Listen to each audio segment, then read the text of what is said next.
ახალი ამბავი ქოცების შიდა წიოგზე ღარიბაშვილის შემდეგ კახიკალაძის დრო დადგა. თბილისის მერიის თანამშრომლობის დაჭერა კორუფციის ბრალდებით ნიშნავს იმას, რომ კახიკალაძის თავს ყოლფი ვიწროვდება.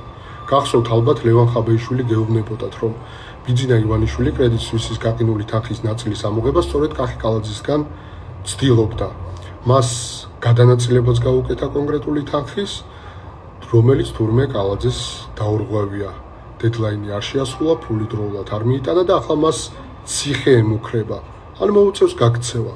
შესაბამისად, ქოცებმა დაიწყეს მომზადება და საარჩევნო კოდექსში ცვლილებებს, რომელიც ცვლილებითაც ხო დაგვიანოს, ეს ცვლილება იმიგრანტებს რო ხმის უფლებას არ თმევენ, დამატებენ პუნქტს. არჩეული მერის უფლებამოსილების შეწყვეტის შემდეგ, რომ აღარ დაჭირდეთ არჩევნები და მოვალეობა შეასრულოს ვიცე-მერმა. აი ამ ცვლილებებს გეგმავენ საარჩევნო კოდექსში და ამას აკეთებენ იმისთვის, რომ თუ კალაძე გაიქცა ან დაიჭირეს, მისი მოვალეობა შეასრულოს გიორგი ტყემალაძემ და ეს გააკეთონ არჩევნების გარეშე. ანუ არჩევნები აღარ გვექნება თბილისში, გვექნება დანიშვნა. ესეც ქოცების ახალი ნოუ-ჰაუ. ბიძინა კი აგრძელებს ქოცების წეწვას და ქოცების გაკულაკებას.